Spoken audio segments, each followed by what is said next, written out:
What's up, Glammies? Welcome back to my channel. I was gone for a minute, but I'm back with a jump off. Hey, okay, no, seriously, don't be mad at me. But I got this video for you guys today. We're gonna do a quick weave bob tutorial. Now, jumping straight into the video, we're going to go ahead and get started on her braid down. So for those who don't know, the best thing you can do to get that perfect middle part is to stand directly in front of your client, both feet planted on the ground about shoulder width apart. Have the client sit up nice and straight. Make sure their legs are not crossed, that they're completely flat, whether it's on the ground or on the footstool. Make sure their feet are flat and they're up straight, and then slightly tilt their head just a little bit forward, about 45-degree angle. Line the rat tail comb up with the bridge of their nose and start to create your part going straight back. Once you've done that, you can go ahead and start to carve out your leave out. She is getting a middle part today. I know I'm not doing a good job at showing you guys how I'm carving out her leave out, but I will fix my camera because I believe for a second I forgot that I was filming. So I'm just carving out her leave out. I'm doing about half an inch on each side.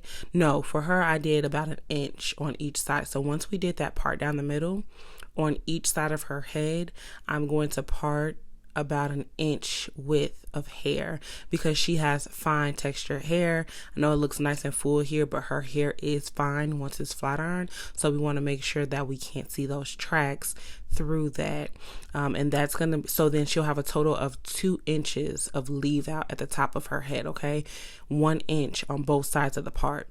And then we're gonna go ahead and carve out about less than half an inch on both sides for her edges, because like I said, she does have very low density hair and it's very soft hair as well. She also wants to be able to do her massage with her hair oils, because she does own her own hair oils, and she wants to be able to massage and manipulate that hair there so she can help the growth on her edges.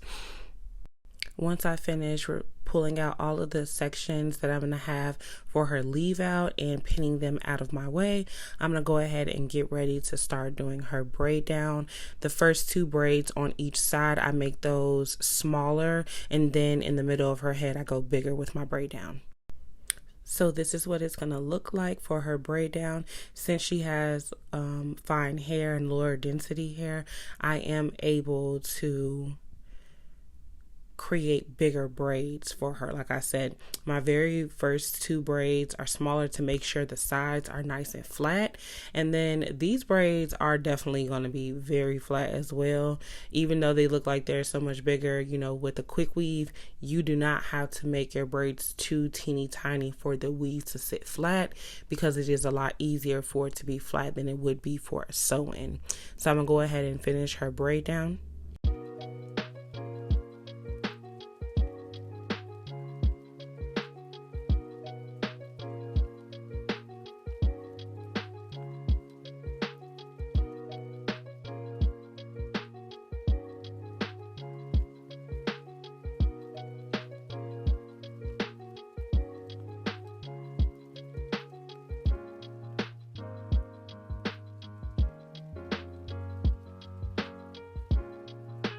Once I'm done with her braid down, I went ahead and I oiled her scalp with her hair oil. It's also the same hair oil that I use in the salon for all of my clients. I distribute the hair oil through her. So we're going to go ahead and start to put on her caps.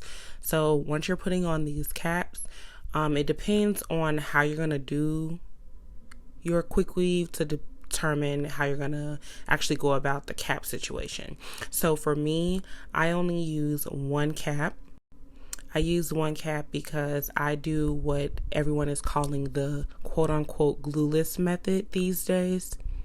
That method is where you're going to use a protective shield like Morning Glory. So before I put my Morning Glory on, I am going to use 1 cap. If I was to not use Morning Glory, I would put 2 caps on her head, and then I would spray her down with Got to Be Free spray. And the Got to Be Free spray would be my protective barrier from the glue touching her actual hair. And then another way that you can do it is the old school original way, which has never failed me, but for my protection, I use a protective shield on my clients. And that way is to use once you do your braid down, you're really gonna do all of your hair collected in one braid or maybe smaller braids, and then you slap the black pro, I think it's called Pro Styler gel, on the hair, dry that down, and then you'll put your 2 stocking caps. I do that if I was to do my own natural hair, that method, or I would do the Got2b spray method. I wouldn't even bother with the Morning Glory. But as a hairstylist, it's best for me to protect myself from any clients possibly saying that they got any glue on their hair during their quick weave. So I use the Morning Glory protective shield for that reason. So I'm going to go ahead and apply that all over her head, and then she's going to have to sit under the dryer. Guys, it takes about 20 minutes for this Morning Glory to dry down completely before you start to glue your tracks on. When I apply my Morning Glory, I am very thorough. I like to use an actual color brush to do this application because it's very important to get really closely around the edges of her hair and to maneuver around where you carved out your leave out and stuff, because you want this cap, once you cut it, to sit very close to the parting around the edges so that it doesn't lift. And you really want to make sure it's completely covering all of that hair that you need it to cover, so that you're able to place your tracks edge to edge very closely to the actual part, and not away, because if that cap lifts, then you are going to have some glue on the client's hair because the cap lifted and it's not actually reaching completely over to her part.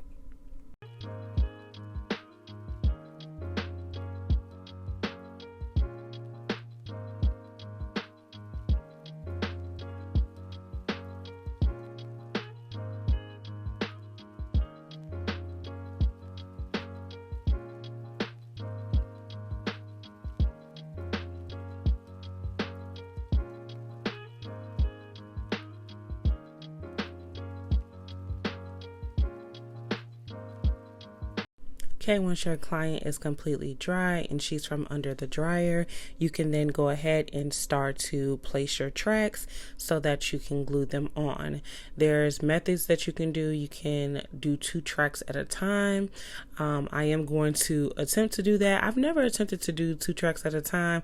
And baby, let me just say, I hated it. I was like, no, I'm struggling to hold this in my hand. So I went ahead and I was like, nope, 1 track at a time. Like I've been doing it. If it ain't broken, don't fix it. So the way I do my quick weaves is I typically just go ahead and place a bunch of glue on, not a bunch, but place my glue on the tracks, and then I'll go ahead and measure it on her head. I cut it with my scissors, and then if there's any glue section that still has glue on it, like I did with the second track, I go ahead and I apply that on, and then I just continue to glue. I usually do like 3 tracks on the client's head before I decide to use my blow dryer to dry it down. It just helps me to move a lot quicker when I do it this way. And while you're drying, you want to make sure that you're pressing in very firmly on all 3 of those tracks. If you're going to choose to do it that way, make sure you have your heat on medium with a low airflow. Now that I'm getting to the section above her ear, I want to make sure that this quick weave not fully is in her face, but I want it to start to slant my tracks so that we can make sure that it's lying properly in the front. Even though it's going to be a blunt bob, we want to make sure that all of the hair is not sitting back behind her hairline, that it's all still to the front, especially because you carved out some of those edges. If you just go straight back, measuring from side to side without curving these tracks a little bit, it's gonna look a little funny. And what's gonna happen is on the side, her hair is gonna be pushed back. I hope you guys are understanding what I'm saying by this. So kind of like if you were gonna do a curtain bang, you kind of want the hair to flow just slightly in front of the client's face, which is why I only did a slight curve. And I'm gonna continue that all the way up. Every time I placed a new track, I curved a little bit more up until I got halfway. And then now at this point here, I was just placing all of my tracks flat and straight back, continuing to follow my U until I'm completely done.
Okay, now we're going to go ahead and prepare to blend her natural hair with the tracks so we have everything completely blended, and then we'll get into the cutting section.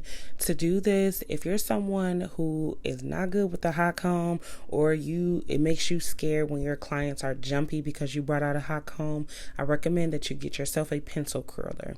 They're really, really small pencil straightener so that you're able to get all those small fine hairs around the edges and get really, really close to the scalp without the client being burned. You can find this one down below. I have the link down for my TikTok shop to get this one. I absolutely love this one. I just replaced it from the last one that I had that was by Kiss. I didn't hate it, but I dropped it and it broke, so it was time to buy another one. So I purchased this one off of TikTok shop, and if you want to get it, you can also click the link down below. So now we're going to apply a silkening serum. I did probably smaller than a pea size because it's only the client's leave out. She does not have a lot of leave out, and you don't want to apply too much of your silkening mist or serum because it would make the hair very heavy and it'll stop it from being nice and flowy. So we're going to go ahead and apply that. I do have a link down below of what brand that I'm using as well. And then we're going to go ahead and start to press out her leave out in small sections, because what I'm going to do is I'm going to get mainly her roots first, and then I'll go ahead and use my bigger straightener to press it all together. The stick that I applied was just a little bit of my Care stick so that we can make sure any flyaways are going to be pressed completely down.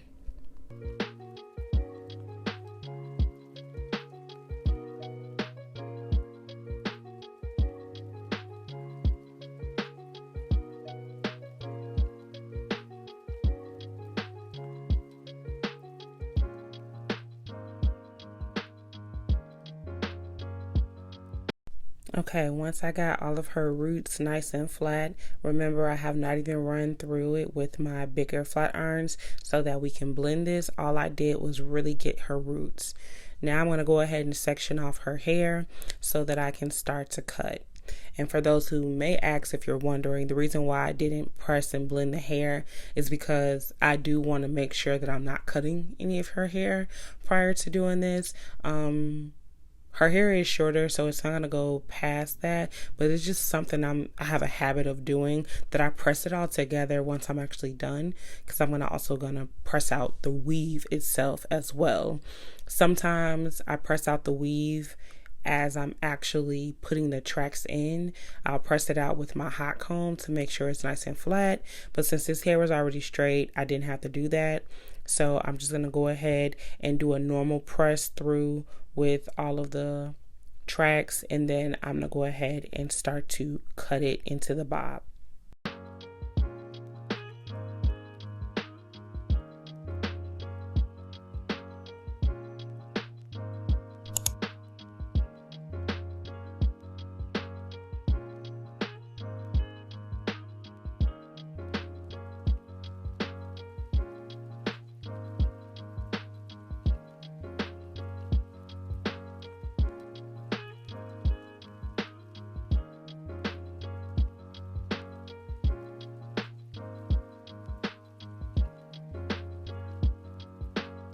So now that I went ahead and finished her full cut, I am now finishing pressing out the rest of her tracks. And then this is the part where I'm going to blend her natural leave out with the actual track hair. Something I do want to mention here is I did not put any products on the track hair at all. This is pack hair from the beauty supply store. It's the brand Empire. I also have that link down below. It doesn't need any product on it, and you definitely don't want to put any serums on this hair because I find that it can get stringy. So I don't apply any type of products on it. On her natural leave out, when I get ready to blend that, I did apply my Care stick again just on her ends to make sure her ends are not puffy once I press it through, because I want to make sure that first press gets it nice and silky. Another thing I want to mention is the hair color that we're using is 1B. My client's hair is actually more like a natural. So for those who don't know, there's 3 different forms of black hair, and a lot of people tend to get their color wrong. Some people, what they do is they get the color 1B, which is the best color to get if your hair is like slightly lighter brown, not a 2, because that's a lot lighter. But her hair is more of a natural. So the great thing is my lighting isn't even picking this up. I was able to press it out so silky smooth that it blend all of her hair together. But her hair is actually lighter than the 1B pack hair that we're using. So there's natural, which is a lighter brown, not as light as the color 2. Then there's 1B, which is what people who tend to have darker skin tones, they're a true natural 1B.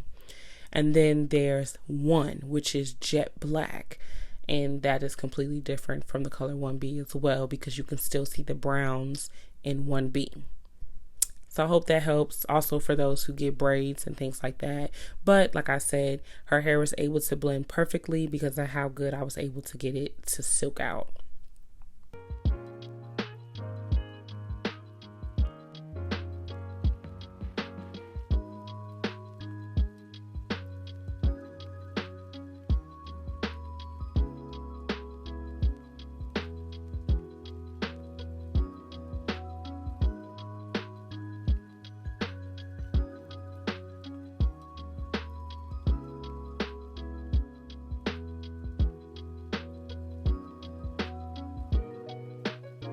So if you look at this angle right here, you can see where her natural hair stops. That's how you know that her true hair color does not match 1B.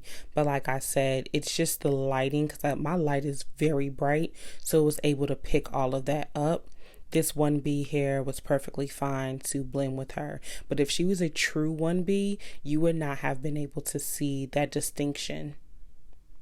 So now I'm just pinning her hair out the way so that I can go ahead and do her edges. So as you can see here how sparse her edges are. She does have a full head of edges, but her hair is fine. So this is just naturally how they are. If we were to pull her hair back in a ponytail, you will not see any balding or bald spotting. She just has it more sparse than the normal person does because of her more fine texture. So we're not doing a lot of baby hair. We're just going to give her a nice little swoop to make everything look sleek, and then do a little sideburn swoop, and then that will be the completed end for this look. For her edges, I'm just applying a little bit of edge booster so that I can sleek them back. And then to make sure they hold, I'm going to apply a little bit of Ebin spray. This was the very last bottle of Ebin spray that I had left, and I was not going to repurchase, and I haven't since. I did this quick weave. Ooh, it's been a while, y'all. I think it's been like 3 months since I did this quick weave. But I went ahead and I applied a little bit of that Ebin spray on her edges so that I can dry it down with my blow dryer to make sure it all holds in place. It's going to give her a nice hold for a few days. Now that everything is all complete and slick and shine, I'm going to make sure that I just remove her cape, check all my areas to make sure everything looks nice and sleek exactly how I want it to look. Make sure we got the bob in the way it's supposed to. Make sure there's a lot of movement in your bob. Check for any strands that are out of place. Make sure you trim those, and then you have a completed look. If you're not subscribed already, make sure you subscribe to my channel. Also, thumbs up this video and comment down below. Let me know what you would like to see next. I'm kind of going to do a weave and quick weave series and give you guys more styles other than braids, because for those who don't know, I'm a master cosmetologist. I do hair, nails, and makeup. And under the hair spectrum, I do almost everything. So I want to make sure I'm giving you guys variety. And if you want to be part of a community of like-minded individuals who like to talk about hair care and different protective styles, tips, and tricks, make sure you head to Facebook, click on groups, and search the Braiders Collective to join my Braiders community. We're going to talk everything: weaves, natural hair, braids, faux locks, all of that.